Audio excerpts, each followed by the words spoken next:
Que Dios les bendiga, amados hermanos. Bienvenidos a la casa de Dios. Qué bueno que podamos comenzar la semana en la presencia de nuestro Dios. Dios ha sido más que bueno con cada uno de nosotros, así que razón suficiente esta tarde hay para estar en la presencia de nuestro Dios. El tema para esta tarde es cuidado con tus decisiones. Y vamos a leer la palabra de Dios en el libro de Ruth, en el capítulo número 1, y vamos a leer del versículo 1 hasta el versículo 8. Libro de Ruth, parte de los libros históricos de la Biblia, capítulo 1, del versículo 1 hasta el 8, vamos a leer.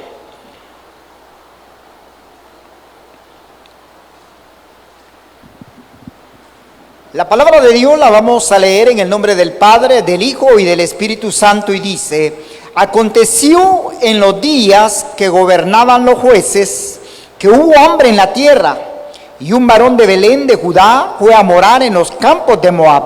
Él y su mujer y sus dos hijos suyos. El nombre de aquel varón era Elimelec, y el de su mujer Noemí.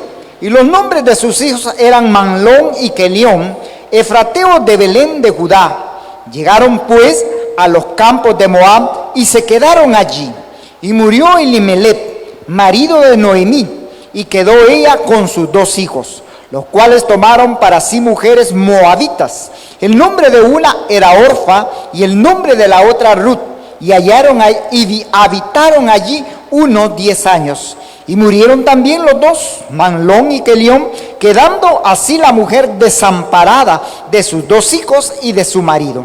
Entonces se levantó con sus nueras y regresó de los campos de Moab, porque oyó en el campo de Moab que Jehová había visitado a su pueblo para darles pan. Salió pues del lugar donde había estado y con ella sus dos nueras, y comenzaron a caminar para volverse a la tierra de Judá. Noemí dijo a sus dos nueras: andaos, volveos cada una a la casa de su madre. Jehová haga con vosotras misericordia, como lo habéis hecho con los muertos y conmigo. Oramos esta tarde. Señor, bendecimos tu nombre. Te damos gracias, Señor, porque eres bueno, porque tu misericordia, tu bondad, tu infinito amor sigue siendo grande para con cada uno de nosotros. Gracias por lo que has hecho en cada una de nuestras vidas, Señor, especialmente por darnos esa salvación tan grande, oh Dios. Te pido que esta tarde podamos, Señor, aprender de tu palabra. Prepara desde ya nuestras mentes, nuestros corazones, para poder recibir el consejo de tu palabra. Bendice a los oyentes presentes, bendice a aquellos que a través de las redes sociales esta tarde también nos escuchan, a aquellos que posteriormente estarán escuchando también este mensaje, Señor. Que mientras tu palabra se predica, tú sigas obrando milagros, prodigios, maravillas en medio de tu pueblo. Que el propósito para el cual tú envías tu palabra se cumpla en cada una de nuestras vidas. Oh bendito Dios, te alabamos y te bendecimos y te lo pedimos todo en tu bendito nombre. Amén y amén. Decía que el tema para esta tarde es cuidado con tus decisiones. No sé cuántas veces nos hemos visto así como la imagen, que tenemos que tomar una decisión, pero no sabemos cuál es la decisión más acertada o la decisión más sabia que tenemos que tomar. Dicen por ahí algunos, nos hemos visto en una encrucijada. No sé si agarrar para la derecha o no sé si agarrar para la izquierda. No sé si agarrar para adelante o agarrar para atrás. Muchas veces tenemos que tomar decisiones. Y tenía una curiosidad y se me olvidó consultarle ahí al internet, el ser humano, ¿cuántas decisiones tomará en su vida? Un promedio, porque no podemos establecer un límite o por lo menos un promedio. ¿Cuántas decisiones como seres humanos usted y yo tomamos en la vida? Todos los días tomamos decisiones. Todos los días, en la mañana, a las hermanas yo sé que les cuesta más. Se levantan, se bañan y van al ropero y hoy ¿qué me pongo? Y agarran una blusa morada, tiene que ser los zapatos morados, la cartera morada, el maquillaje que lleve. Tienen que tomar una decisión. Los varones somos más prácticos. A mí mi esposa hasta me regaña y me dice, no hombre, eso no te combina, me dice. Cámbiate la camisa, hacete aquí. Pero todos los días tomamos decisiones, pero hay decisiones que son trascendentales en nuestras vidas.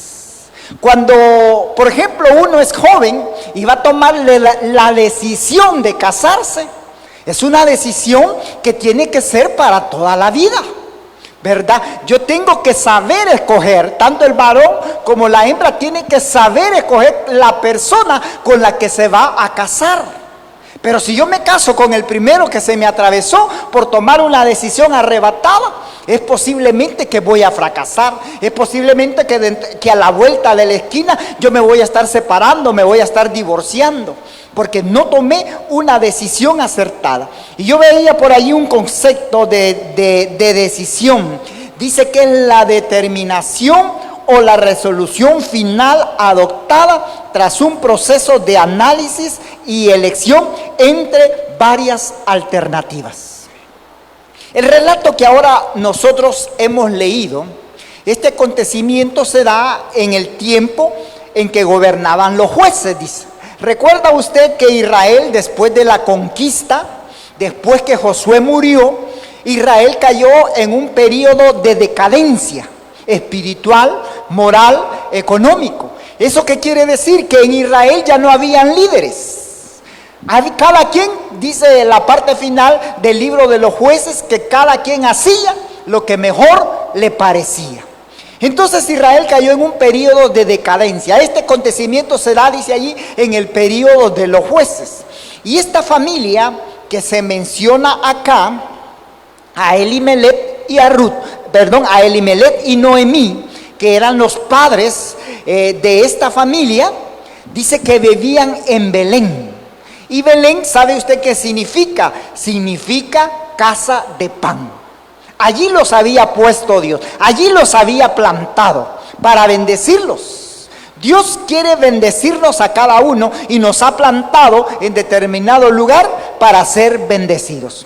Pero como en toda familia, como en toda ciudad, vinieron los problemas. ¿Y cuál fue el problema en este lugar? Que dice que se escaseó el pan. Vino una hambruna sobre aquel lugar. Entonces, como familia, había que tomar una decisión. El lugar llamado Belén significa casa de pan, pero el pan se había escaseado. ¿Por qué dice el versículo 1? Aconteció en los días que gobernaban los jueces que hubo hambre en la tierra. Yo creo que podemos vivir sin electricidad, podemos vivir quizás con poca agua, pero no sin comida, porque el cuerpo pide alimento. Entonces, ante la decadencia en que Israel vivía, quizás como un castigo divino, vino el hambre sobre aquel lugar. Y allí el momento crucial para esta familia, que tenían que tomar una decisión. Había que tomar una decisión qué hacer ante este momento de crisis. Ahora, si estamos atravesando por un momento de crisis, por un problema grave que amerita la atención y muchas veces tenemos que actuar con urgencia. Por ejemplo, ante una necesidad médica, no podemos esperar. Mi esposa, hace unos años, ella tenía cálculos y de repente le agarró un dolor a medianoche. Y yo le decía, esperamos que amanezca, le decía yo. Pero ella se retorcía del dolor y siempre me reclama que dice que yo la iba a dejar morir porque no tomé una decisión en el momento. Quizás yo tendría que haber molestado a alguien y decirle, mire, hágame el favor, lléveme al hospital. Pero yo esperando que amaneciera, esperamos hasta el siguiente día. Y ella pasó toda la noche con ese dolor por los cálculos que tenía. Hay momentos en que usted y yo tenemos que tomar decisiones inmediatas. Y esta familia tenía que tomar una decisión. Tenía que tomar una decisión y decidir qué iba a hacer. Pero ¿sabe qué pasa? Que muchas veces nos precipitamos. Ay, dice el joven, me voy a casar. Si no me va a dejar el tren, dicen. Y nuestros padres que nos ayudan y nos dicen, vos a vestir santos te vas a quedar, dicen. Esos son los dichos nuestros. Vos te vas a quedar a vestir santos. Entonces, cuando nuestros padres quizás muchas veces están insistiendo, porque nosotros ya cumplimos la mayoría de edad y ya quieren que nos casemos, nosotros tomamos una de, pues sí, me voy a casar pues, pero con el peludo, con el borracho que vive enfrente, ese nos gustó. Tomamos decisiones precipitadas. ¿Y sabe cuál es el problema? Que no le consultamos a Dios antes de tomar una decisión. En este relato que acabamos de leer, yo no veo en ningún momento que esta familia le haya consultado a Dios. ¿Cuántas personas que nosotros conocimos se fueron para Estados Unidos en busca del sueño americano?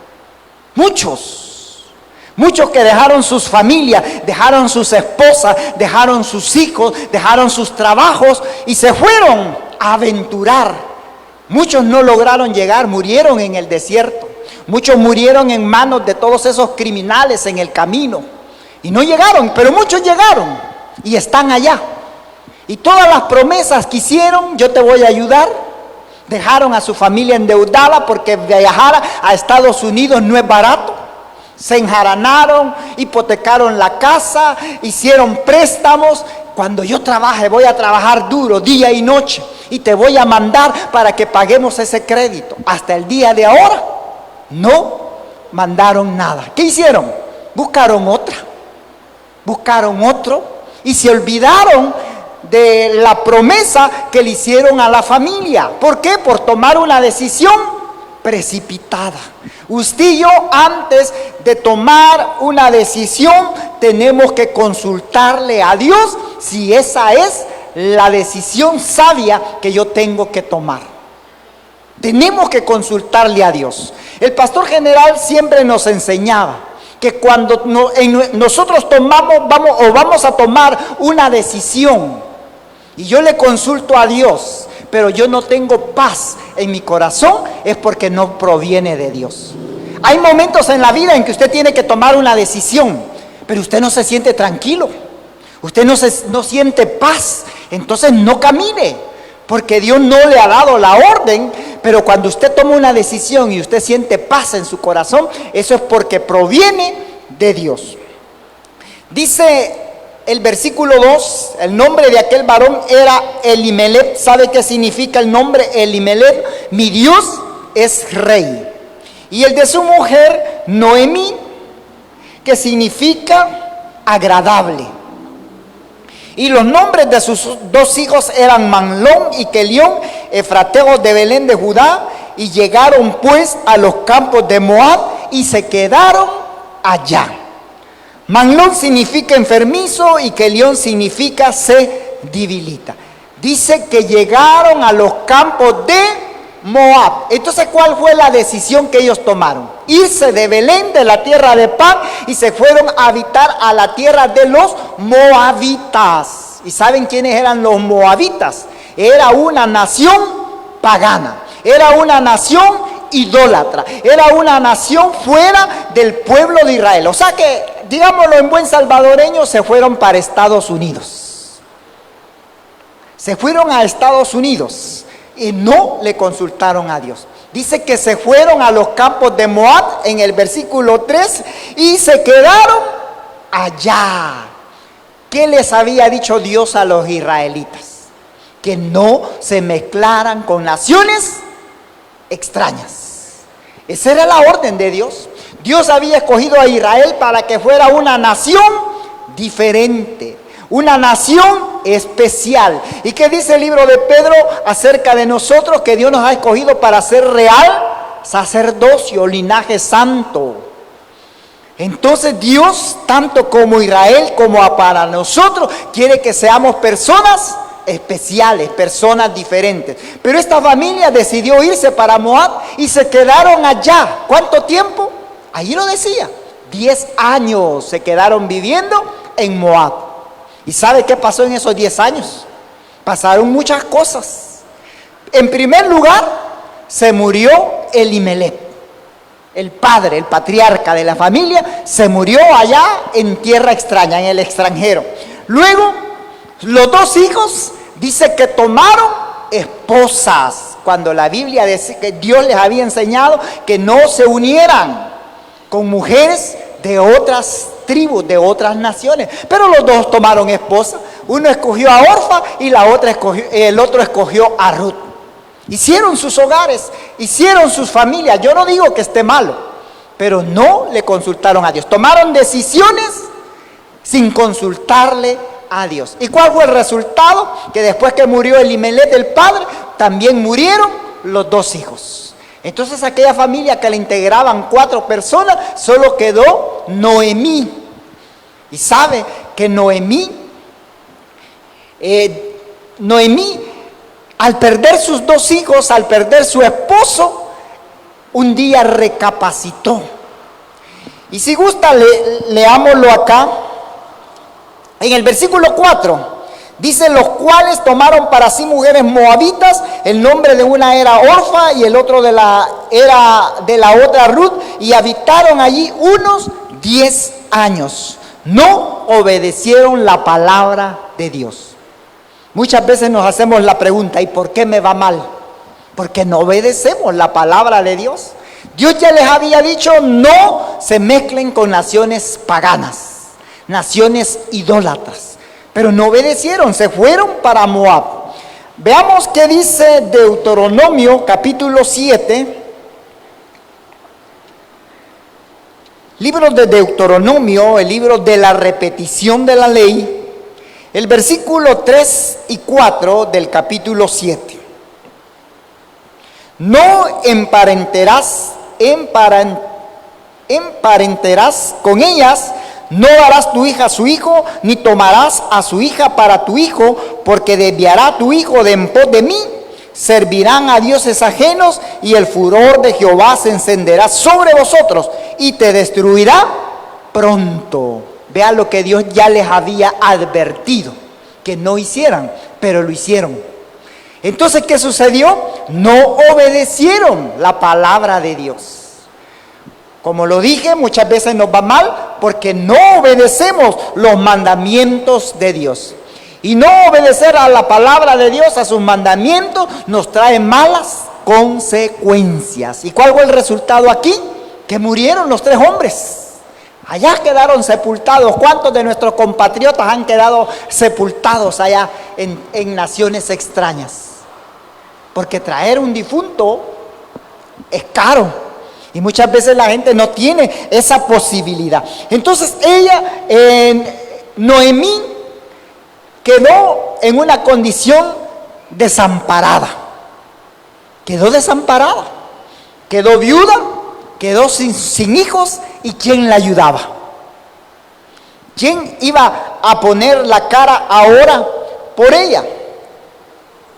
Entonces dice el versículo 5: y murieron también los 2, Manlón y Kelión, quedando así la mujer desamparada de sus 2 hijos y de su marido.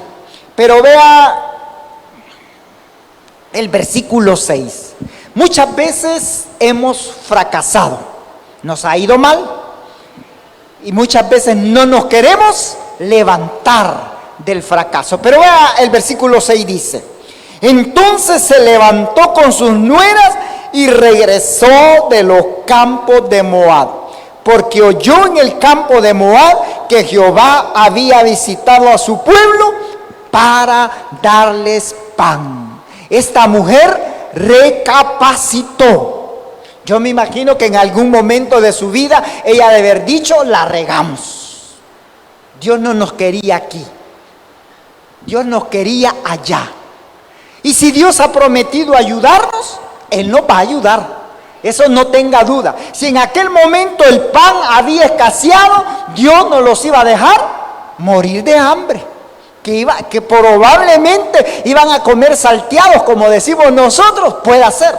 Pero no se iban a morir de hambre, porque Dios estaba con ellos. Si Dios ya se los había demostrado a las generaciones pasadas en el desierto, donde en el desierto no hay nada, pero les dio agua, les dio pan, les dio carne, los cuidó de día y de noche. Entonces, ¿por qué en este momento de problema, en este momento de angustia, ellos iban a desconfiar de que Dios les podía ayudar? Pero se equivocaron, como muchos de nosotros nos equivocamos hoy en día también. Entonces ella, cuando se dio cuenta, dice que en los campos se escuchó que allá en su tierra, allá en Belén, Dios ya los había visitado y ya había pan nuevamente. Entonces ella dijo, yo me voy otra vez. Yo voy a regresar. Imagínense, regresar en la condición, cualquiera pudiese decir, de derrota. Ya sin marido, ya sin hijos, sin nada. Porque mucha gente se ha ido al extranjero y no han hecho nada. ¿Cuántos compatriotas han venido deportados y vienen con las manos vacías? Otros trabajaron duro por allá, estuvieron mandando a su familia con la esperanza de que aquí iban a tener un ahorro, con la esperanza de que aquí iban a comprar una casa, y cuando vienen se dan cuenta que no hay nada porque la familia se lo gastó. Muchos casos, y el esfuerzo y el trabajo pareciese que fue en vano, pero muchas veces nos sucede eso por no consultarle a Dios y por no tomar la decisión sabia. Pero Ruth, ahí en el versículo 6 podemos ver que tomó la mejor decisión, regresar. Pero muchos de nosotros somos orgullosos y no queremos volver. Nos está yendo mal, estamos, como dicen, comiendo polvo, pero no queremos regresar. ¿Y qué va a decir el pastor? ¿Y qué van a decir los hermanos? Es que me van a criticar. No queremos volver por el orgullo. Ese es el orgullo que no nos deja volver. Nosotros tenemos que regresar. ¿Se recuerda del hijo pródigo? El hijo pródigo llegó a lo más bajo, a cuidar cerdos, que para un israelita era lo más abominable, porque para ellos el cerdo es un animal inmundo. Pero llegó a lo más bajo. Pero dice que en un momento él recapacitó y dijo, me levantaré e iré a mi padre. Reconoció que la había, como decimos, la había regado. Reconoció que había perdido toda la herencia, todo lo que el padre le había entregado. Pero él dijo, allá en la casa de mi padre hay abundancia. Los mozos comen mejor que yo. Y él dijo, no importa que yo vuelva ya quizás no como un hijo, sino como uno de sus jornaleros. Y regresó. ¿Y cuál fue el resultado? Allá estaba el papá esperándolo. Y cuando lo vio venir de lejos, dice que corrió a abrazarlo, mandó a ponerle vestido nuevo, calzado nuevo, y le dio un anillo que significaba autoridad. O sea que Dios le dio la posición que había perdido. Y muchos de nosotros no queremos reconocer eso. Hemos fracasado, nos ha ido mal por nuestras malas decisiones, pero no queremos regresar. Puede más el orgullo en nosotros que volver a la casa de pan. Entonces Noemí, según yo veo el relato, había sido una buena suegra. Había sido una buena suegra con las dos esposas de sus hijos. Y eso es bueno, porque muchas veces siempre se ha hablado de las suegras, ¿verdad? Y nunca en bien, sino que siempre en mal. Pero esa es una parte de la vida que uno tiene que trabajar, pues, ¿verdad? Para que haya una buena comunicación, una buena relación. Entonces, cuando Noemí tomó la decisión de regresar, ella le comunicó a sus nueras y les dijo, voy a volver a mi tierra. ¿Y qué les dijo Noemí? Regresen. Yo ya no tengo hijos para que poderle, porque una de las costumbres en Israel era que si el esposo moría y había otro hermano, pues el hermano ocupaba la posición del hermano que había muerto para no perder la parentela. Pero Noemí no tenía más hijos. Ya era una mujer adulta, ya no podía concebir, y les dijo, regresen a las casas de sus padres. Pero las dos mujeres tomaron la decisión en un momento de volver con ellas. Dice el versículo 7, salió pues del lugar donde había estado y con ella sus dos nueras y comenzaron a caminar para volverse a la tierra de Judá. Versículo 8. Y Noemí dijo a sus dos nueras: andaos, volveos cada una a la casa de su madre. Jehová haga con vosotros misericordia, como habéis hecho con los muertos y conmigo. Dice el versículo 9: y os conceda Jehová que halléis descanso, cada una en casa de su marido. Luego las besó y ellas alzaron la voz y lloraron. El versículo 10: y le dijeron: ciertamente nosotros iremos contigo a tu pueblo. Y Noemí respondió: volveos, hijas mías, ¿para qué veis de ir conmigo? ¿Tengo yo más hijos en el vientre que puedan ser vuestros maridos? Volveos, hijas mías, e idos, porque yo ya soy vieja para tener marido. Y aunque dijese: esperanza tengo, y esta noche estuviese con marido, aún diese a luz hijos. ¿Habíais vosotros de esperarlos hasta que fueran grandes? ¿Habíais de quedaros sin casar por amor a ellos? No, hijas mías, ¿qué mayor amargura tengo yo que vosotras? Pues la mano de Jehová ha salido contra mí. Y ellas alzaron otra vez su voz y lloraron, y Orfa besó a su suegra, mas Ruth se quedó con ella. Y dijo el versículo 15: y no me dijo: he aquí tu cuñada se ha vuelto a su pueblo y a sus dioses, vuélvete tú tras ella. Y respondió Ruth: no me ruegues que te deje y me aparte de ti, porque a donde quiera que tú fueres, iré yo, y donde quiera que vivieres, viviré. Tu pueblo será mi pueblo y tu Dios mi Dios. Una decisión que tuvieron que tomar sus dos nueras. Orfa dice que se regresó, pero Noemí le dijo: yo iré contigo.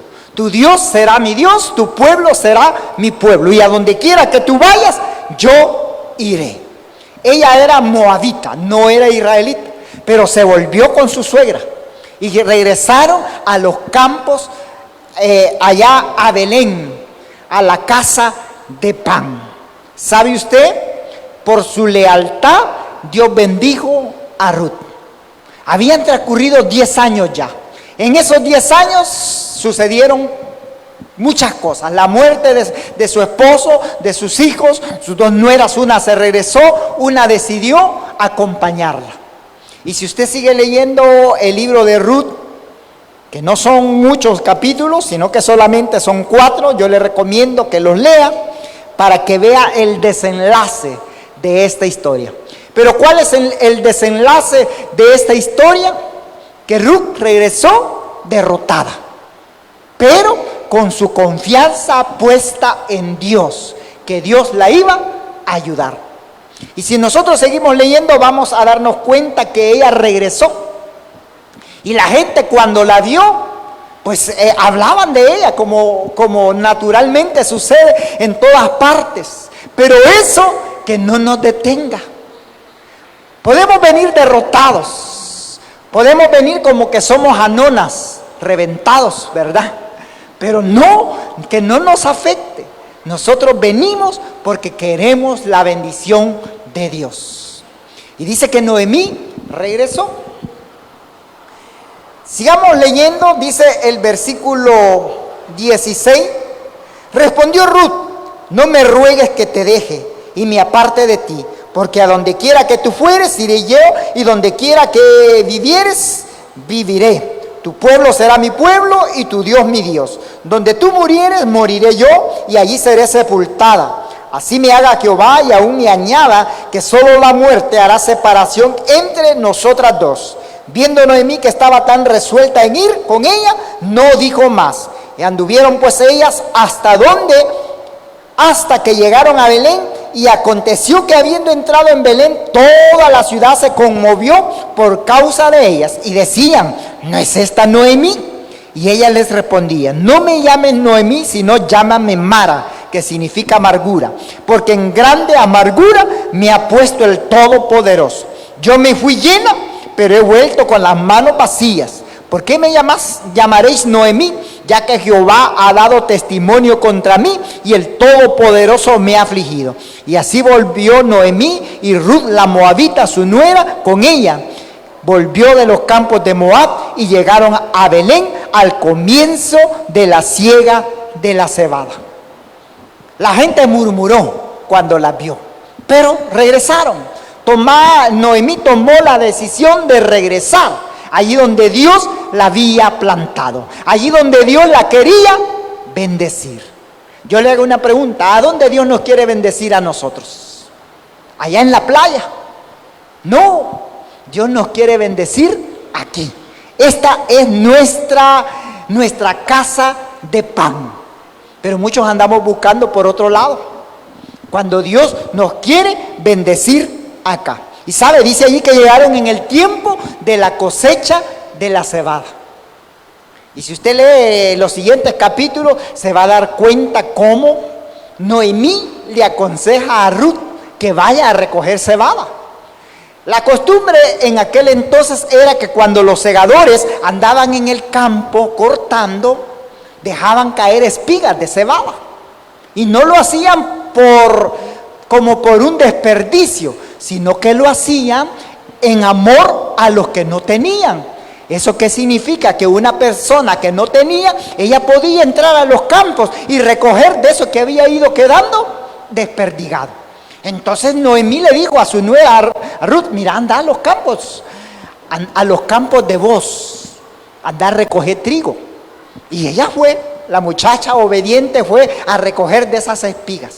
Y vos, que era el dueño de la hacienda, vio a aquella muchacha. Yo me imagino que Ruth era hermosa. Y aquel personaje llamado Boaz se fijó en ella y preguntó: ¿y esta muchacha quién es? Dijo, ¿de dónde ha venido? Y ya le explicaron: fíjate que es la nuera de Noemí, era la esposa de uno de sus hijos. Ah, dijo él, qué interesante, sabe que está sola, ¿verdad? Entonces cuando se dio, pero una de las costumbres en Israel era que se llamaba redimir, lo que yo les mencionaba hace algún momento, que para que la genealogía de la familia no se perdiera, uno de los familiares más cercanos tenía que redimir. Y eso significaba que se tenía que casar con ella para que la genealogía continuara. Entonces había un familiar aún más cercano que vos. Y cuando le consultaron: mira, ha venido Noemí con una de sus nueras, te toca a ti casarte con ella. ¿Y saben cuál fue la respuesta? Dijo: no, estoy interesado. No le interesaba redimir la familia de Noemí. Entonces, para que eso quedara sellado, o sea, como que dijéramos en otras palabras, legal, ellos hicieron un pacto. Y ahí usted léalo, en los siguientes capítulos. Hicieron un pacto donde él decía que no iba a redimir a aquella muchacha. Entonces, ¿a quién le tocaba? Le tocaba a vos redimir, porque él era el próximo familiar más cercano. Y a vos sí le interesaba, porque había visto que aquella muchacha le simpatizaba. Tenía que tomar él la decisión de poderse emparentar con Ruth. ¿Y sabe cuál fue el resultado de todo esto? Acompáñeme al libro de Mateo. Mateo capítulo número 1, versículo número 5. Aquí habla de la genealogía de Jesucristo.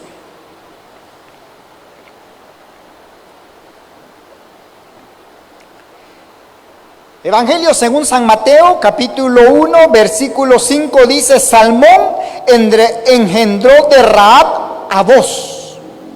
Boaz engendró de Ruth a Obed, y Obed a Isaí. Versículo 6 dice: y Isaí engendró al rey David, y el rey David engendró a Salomón, del que fue la mujer de Urías. O sea que, en otras palabras, de Ruth, la moabita, que tomó la decisión de regresar con Noemí, de adoptar una cultura que no era la de ella, se emparentó con Boaz. Y de Boaz nació, dice acá, de Boaz engendró a Obed, y Obed a Isaí. ¿Y sabe quién era Isaí? El padre del rey David. Y sabe, por eso Mateo menciona la genealogía de Jesucristo, porque de esta genealogía nació nuestro Señor Jesucristo. Así que vea qué interesante, por la lealtad de Ruth, Dios la bendijo, que la tomó en cuenta para que de allí saliera la descendencia de nuestro Señor Jesucristo. Entonces, para ir recapitulando esta tarde, las decisiones que usted y yo tomemos en la vida o nos van a ser de beneficio o nos van a llevar al fracaso. Tenemos, antes de tomar una decisión, consultarle a Dios. Señor, ¿es esta tu voluntad, que yo haga esto? ¿Cuántas veces, yo lo digo porque por mí pasó, tomé yo la decisión de hacer algún préstamo? Y digo yo, a veces hay razón para hacerlo, que queremos arreglar la casa, que alguien se enfermó, hay que pagar una operación, y hay motivos, pero le consultamos a Dios, Señor, ¿es tu voluntad que yo haga esto? Y muchas veces no lo hacemos, nos dejamos ir por la emoción. El joven cuando se va a casar, es que el muchacho tiene carro, trabaja bien, trabaja allá en la torre, democracia, pero no es el dueño, él es trabajador. Pero nos ilusionamos y tiene carro, pero está endeudado por el carro. Pero la muchacha se emociona, es que huele bien. Por el perfume se enamoró del joven. Pero no le consultamos a Dios. ¿Cuántas veces usted y yo hemos abandonado la casa de pan porque no le consultamos a Dios? Ya dije, Dios ha prometido ayudarnos y nos va a ayudar. Dios nunca nos ha dejado desamparados, Dios nunca nos ha dejado desprovistos, pero somos nosotros los que muchas veces tomamos malas decisiones. Malas decisiones que nos traen consecuencias. Nos traen consecuencias. Pero si ese fue el caso, no nos quedemos allá lamentándonos. ¿Qué tal si Noemí se hubiera quedado en los campos de Moab, llorando por su marido que se murió, llevándole flores todos los 2 de noviembre? Imagínense, a 3 tenía que llevarle flores. Allá estuviera todavía llorando, pero tomó la decisión de regresar. Y eso solo los valientes lo hacen. De levantarse y de regresar. Aunque hablen de mí, yo voy a regresar, porque hay un Padre que me está esperando. Hay un Padre que está pendiente de mí y me quiere bendecir. Entonces, no se nos olvide consultarle a Dios. Que ante una decisión que tomamos, tengamos que tomar por lo más mínimo o por lo más sencillo, consultémosle a Dios. Porque muchas veces nosotros que creemos que solo con grandes decisiones nosotros le tenemos que consultar a Dios. No, con lo más mínimo, pregúntele a Dios: Señor, ¿estoy dentro de tu voluntad? ¿Lo puedo hacer? ¿Me das permiso? Y si Dios nos dice sí, entonces avancemos. Pero mientras Dios no nos diga, no nos movamos, no se mueva hasta que Dios le dé la orden. Cuando Israel iba por el desierto, dice que ellos levantaban el campamento en determinados lugares. Y allí ponían todas sus tiendas, el tabernáculo lo armaban y allí se quedaban hasta que Dios les daba la orden de avanzar. Y así tenemos que ser nosotros. Si Dios no nos ha dado la orden de movernos, no se mueva. Espere oír la voz de Dios. Obedezcamos su palabra, consultémosle a Dios para que al final podamos tomar la mejor decisión en nuestras vidas. Así que esta tarde el consejo es: consultemos a Dios antes de tomar decisiones, porque una mala decisión nos va a traer consecuencias. Pero si usted y yo le consultamos a Dios, es de esperar que nos va a ir bien, que vamos a ser prosperados, que vamos a ser bendecidos, porque estamos en el lugar donde Dios nos quiere bendecir, en el lugar donde Dios nos ha plantado. Regálele un aplauso esta tarde al Señor. Oramos. Señor, gracias esta tarde te damos por tu palabra. Gracias porque a través de estos ejemplos que han quedado escritos en tu palabra, Señor, nosotros podemos aprender que tenemos que tomar, Señor, la decisión correcta, la decisión sabia, siempre y cuando tú guíes nuestras mentes y nuestros corazones. Perdónanos, Señor, porque en algún momento de nuestra vida no lo hicimos y hemos fracasado. Hemos ido de fracaso en fracaso. Pero esta tarde, Señor, reconocemos nuestras faltas, nuestros errores, y así como Noemí tomó la decisión de regresar a esa casa de pan, nosotros esta tarde nos levantamos también en tu nombre, Señor, y volvemos a esa tierra de bendición, a esa tierra que fluye leche y miel, a ese lugar donde tú nos has plantado, Señor. Gracias, porque a pesar de las dificultades, a pesar de los problemas, de las circunstancias que nos toque vivir, tú estás con nosotros, Señor. Gracias esta tarde. Yo te ruego, Dios, por cada uno de los que estamos aquí presentes, cada uno por nombre, por familia, Señor, para que nos ayudes. Queremos ser ejemplo para nuestros hijos, ejemplo para nuestras familias. Que las personas allá afuera puedan ver en nosotros personas diferentes, Señor. Personas en las que se refleje tu amor, personas en las que se refleje tu gloria, Señor. Gracias, Señor. Bendice a cada uno de los aquí presentes. Bendice a los oyentes allí en sus hogares, Señor. Y que seas tú, Señor, ayudándonos en esta nueva semana que estamos iniciando. Ponemos en tus manos nuestras familias, nuestros hijos. Guarda su entrada, guarda su salida, Señor. Que en nuestras mesas no haga falta el pan. Que seas tú guardándonos donde quiera que vayamos. Bendice nuestros trabajos. Bendice nuestros negocios, que todo lo que emprendamos, Señor, pueda ser bendecido esta semana, Señor. Gracias. Y en el regreso a nuestros hogares, Señor, llévanos con bien y bendícenos en lo que aún resta de este día, porque es en tu nombre, Jesús, que oramos y te damos gracias. Amén y amén. Bendiciones a todos.